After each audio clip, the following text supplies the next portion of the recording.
Tonight from Washington, high drama for President Trump's first State of the Union address. What will he say, and will he strike a new tone? NBC News getting a first look at the speech. Also tonight, as the president touts the Wall Street boom, a different view for many on Main Street. I see the stock market going up, and I see a lot of more millionaires and billionaires being made, but I'm not feeling the effects of that.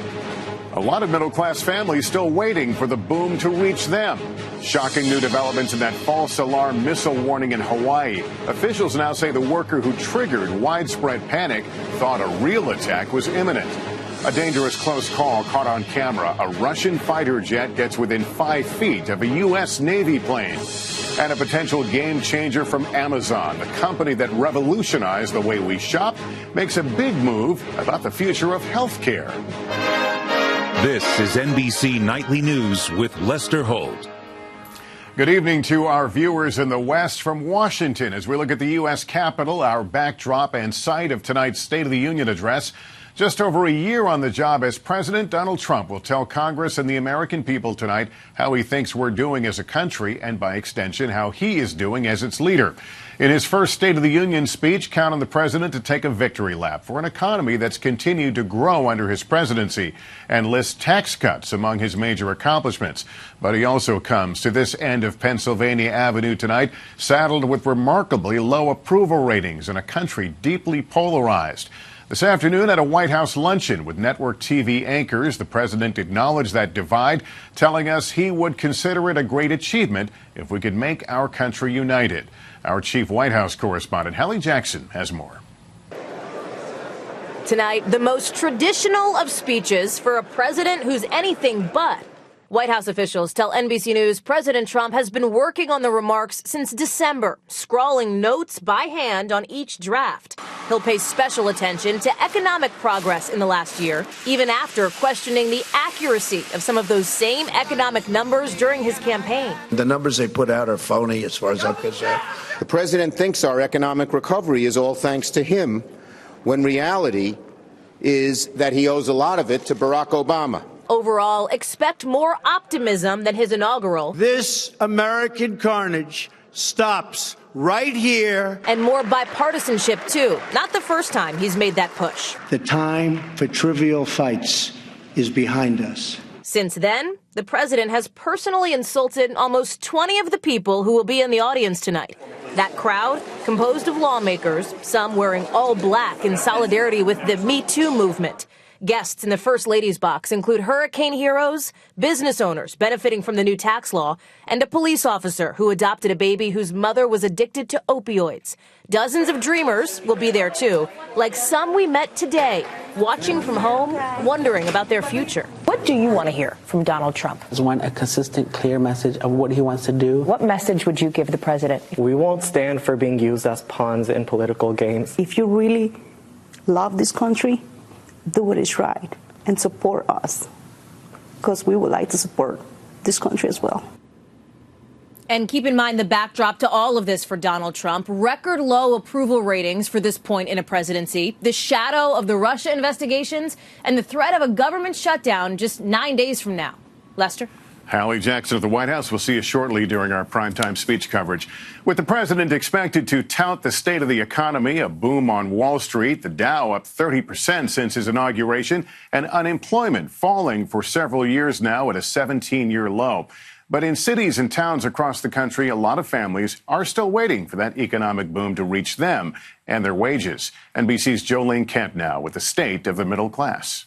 The shark is huge. Carolyn and Adrienne Richardson live paycheck to paycheck. We're digging into savings and making it work. Carolyn recently quit her job in the music industry because childcare for her young twin sons cost more than her salary. I've been there 12 years. My salary had mostly been the same. You know, you get the little small raises that everybody gets, but nothing substantial. Wages for Americans are flat, growing just 2.5% in the last year.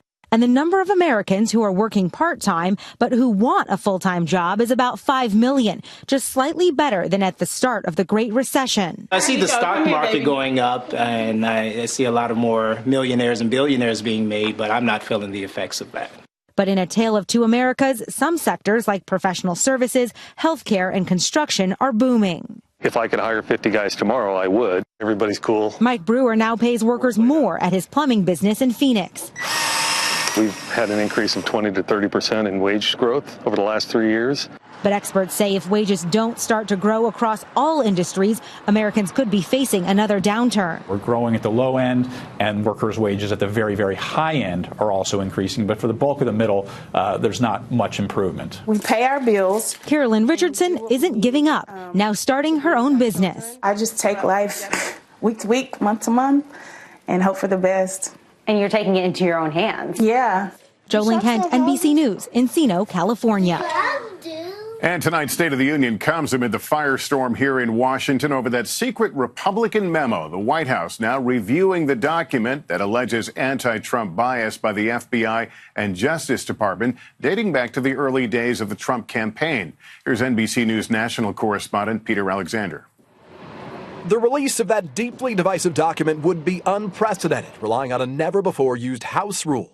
Aides say the president still hasn't seen the memo, but he's expected to green light making it public within days. Speaker Paul Ryan now endorsing the Republican effort. There may have been malfeasance at the FBI by certain individuals. Sunshine is the best disinfectant. Democrats argue the memo's misleading, accusing Intelligence Committee Chairman Devin Nunes of trying to undermine the Russia inquiry. The fundamental problem remains, and that is he is a proxy for the White House. You can't run a credible investigation that way. Nunes today dismissing questions. Got to talk to the Democrats. They talk to you, I know. And tonight, even as the CIA director warns Russia will try to interfere in this fall's midterms, the Trump administration is not ordering any new sanctions now. Instead, just ahead of a deadline mandated by Congress, publishing a list of Russian politicians and oligarchs. Those names, Treasury aides acknowledge, largely lifted from Forbes magazine. The Trump administration is signaling that they have no beef with the Russians about what they did in 2016. And they need to know that if they do that again, there'll be consequences. Peter Alexander, NBC News, the White House. Let's bring in two members of our primetime State of the Union team, Savannah Guthrie and Chuck Todd. Chuck, the president will have a laundry list, but a pretty narrow calendar with the midterm elections to get it done. He does. I think, look, the big challenge for him is how does he make tonight seem special? We hear from this president all the time. And so unlike previous State of the Unions where this is an opportunity, in some ways, it's just another night. So he almost needs to realize that going in and realize that this is a night, at best, he can maybe just whip up his supporters. And Savannah, presidents typically do the speech. They hop on Air Force One the next day and sell it. How will this president sell his plans? Well, the White House says that he will sell it and he will be selling these initiatives. But as I understand it, there are no travel plans on the books right now. For him, if he has a good night and the State of the Union gives him the potential to have a good night, he gets all the pomp and circumstance surrounding it. For him, it's stay out of your own way. Don't tweet the next day and start another firestorm. I think it was 5 days after the joint address to Congress last year that he made those allegations about President Obama wiretapping him. So he had a big night on his big night before Congress and stepped on his own message. So he has to avoid that. We'll have a lot more to talk about tonight during prime time. Thanks to both of you for now. There is new fallout tonight after that frightening false alarm in Hawaii, the message that warned people to take cover from an incoming missile attack. Federal investigators now say the person who triggered that alert really believed an attack was imminent. NBC News national correspondent Miguel Almaguer on how it all went wrong. This is not a drill. The alert that sent a wave of fear across Hawaii was sent by an employee who thought the threat was real. Warning of an incoming ballistic missile, the message triggered panic. A missile may impact on land or sea within minutes. The false alarm came from this civil defense bunker on January 13th, 8:05 a.m., a routine drill by the overnight shift. A phone recording starts, exercise, exercise, exercise, but includes, this is not a drill. 8:07 a.m., a day shift worker, fearing a real missile attack, warns the public from a computer. Then a drop-down menu asks, are you sure you want to send this alert? He clicks yes. Tonight, that employee has been fired. He has performance issues, and throughout the 10 years, he has confused drills at least 2 times. It takes 38 minutes to issue a new alert. No threat. This is the state warning point. Tonight, Vern Miyagi, the Emergency Management Agency administrator, has resigned, taking full responsibility. The FCC saying the state didn't have reasonable safeguards in place and didn't have a plan for what to do if a false alert was transmitted. That's really serious. Like, that's life and death right there. Really unprofessional. Tonight, testing inside this bunker has been suspended, and so has the public's faith in the warning system. Miguel Almaguer, NBC News. There was big news today from three of the nation's corporate giants who today announced plans to join forces to drive down healthcare costs. Amazon, JP Morgan Chase, and Berkshire Hathaway offered few specifics on how they'll do it, but all three and their CEOs have reputations for driving innovation and change. Here's NBC's Tom Costello. Across the country, we've met the people struggling with skyrocketing healthcare costs. Maggie Kadurka fighting breast cancer, the Witzler family and a 2-year-old with special needs, the Sullivan family with an autistic son, and so many more. Now, 3 mega companies and their influential CEOs say they're forming a partnership to drive down healthcare costs for their combined 1 million employees. Billionaire Warren Buffett saying the ballooning costs of healthcare act as a hungry tapeworm on the American economy. Healthcare in America is a big mess, and it comes down to cost. Healthcare makes up a staggering 18% of the U.S. economy, costing each American roughly $10,000 a year, more than any country in the world. The new partnership says it will be free from profit-making incentives and use technology solutions to provide high-quality healthcare at a reasonable cost. How? Potentially by using their combined buying power to drive prices lower, or by cutting out middlemen like pharmacy benefit managers. Amazon is already reportedly preparing to sell prescription drugs. Today's announcement so big it drove down the stock prices for big healthcare players. We spend way too much, and we're getting far too little. So they're going to try to make the system more efficient. What they can do, we'll have to see. While today's announcement was light on specifics, experts say it has the potential to be a healthcare game changer. Tom Costello, NBC News, Washington. Tonight, the head of the National Institutes of Health tells NBC News his top priority is developing a better flu vaccine. Less than half of Americans get vaccinated because they don't think it's worth it. But public health officials are hoping this current epidemic will change people's minds and save lives. Kerry Sanders is on the front lines tonight.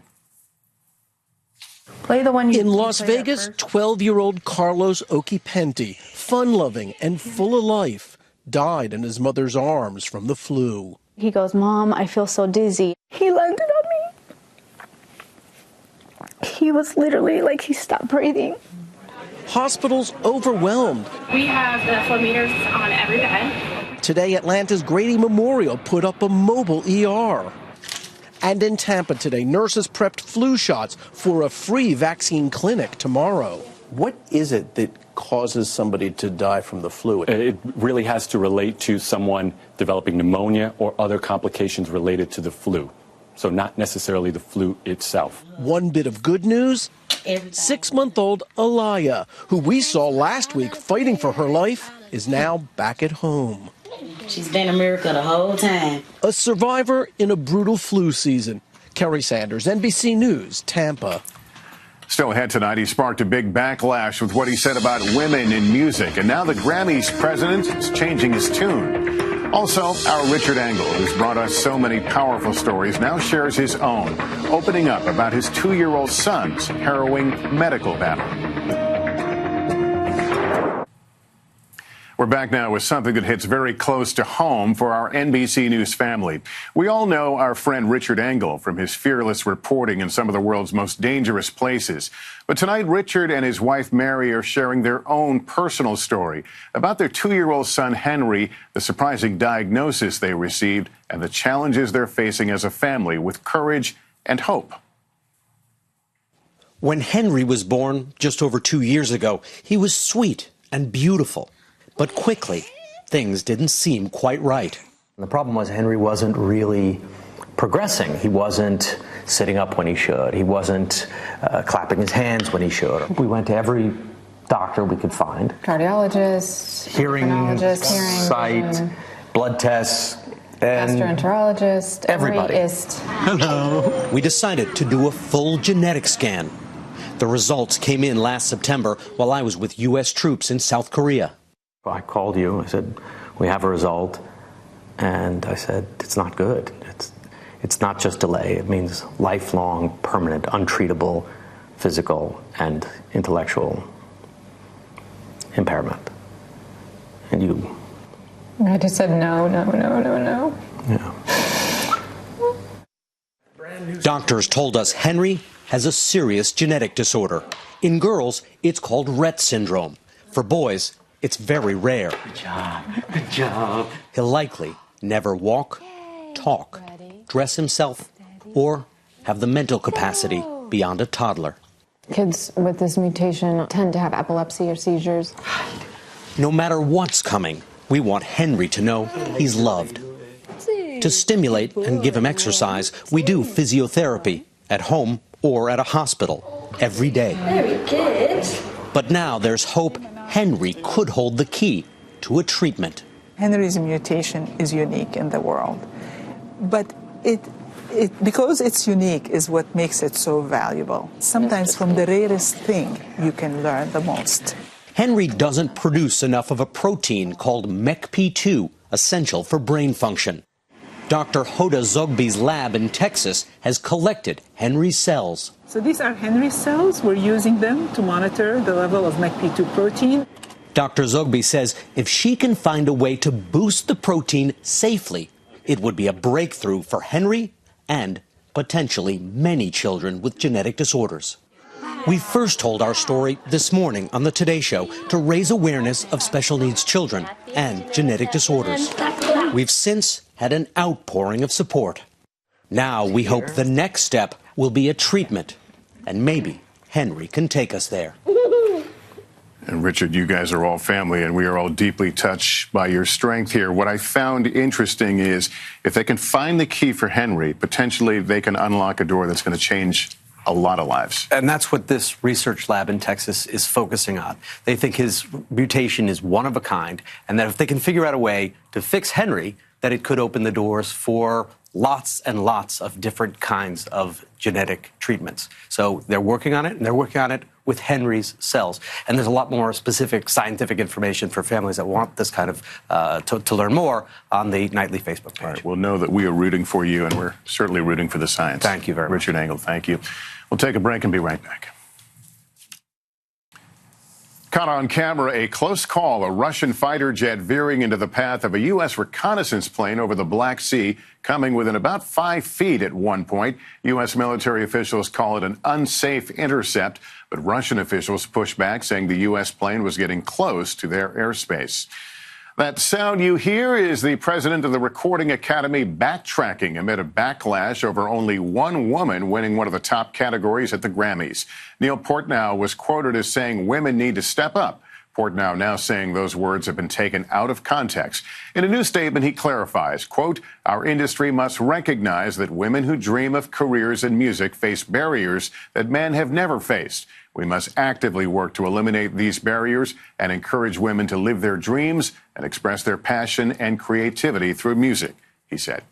And better set your alarm to catch a rare phenomenon in the sky overnight, a super blue blood moon. It's a mouthful, and that's when a supermoon, a blue moon, and a blood moon all happen at once. There hasn't been one visible in the U.S. for 152 years.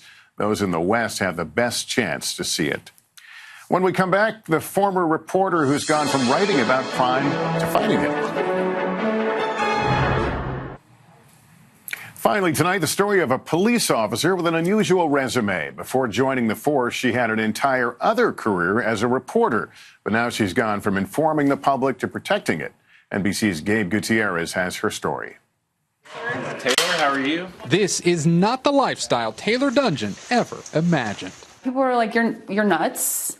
She's now a Toledo police officer, but it's her previous job that's so unusual. So this is your old desk? Yeah, this is... As a crime reporter for the Toledo Blade, Dungeon wanted to help readers understand why parts of the city were descending into violence. We call it gangland. So she started making a detailed map of gang activity. It turned into an award-winning series. Crime reporting is all about people, and police work is all about people.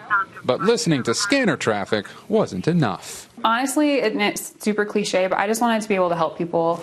Secretly at first, the single mom signed up to take the police test. When she passed, she traded her pen for a badge, stunning the newsroom. You really want to jump into that. If that's what she wants to do, then she'll go after it. You'll have the best police reports written in the state of Ohio. Dungeon took that leap 7 months ago. Do you miss being in a newsroom? No, I don't. You're all right. And she's now giving back more than she ever thought possible. I've come to realize from a police officer perspective is that people are way more alike and way more similar than they think. Insight from a cop with an eye for a good story. Gabe Gutierrez, NBC News, Toledo, Ohio. Thanks for being with us tonight. That is Nightly News for this Tuesday. Be sure to join us for our special coverage of President Trump's State of the Union address, beginning at 9 p.m. Eastern. I'm Lester Holt. For all of us at NBC News, thank you for watching, and good night for now.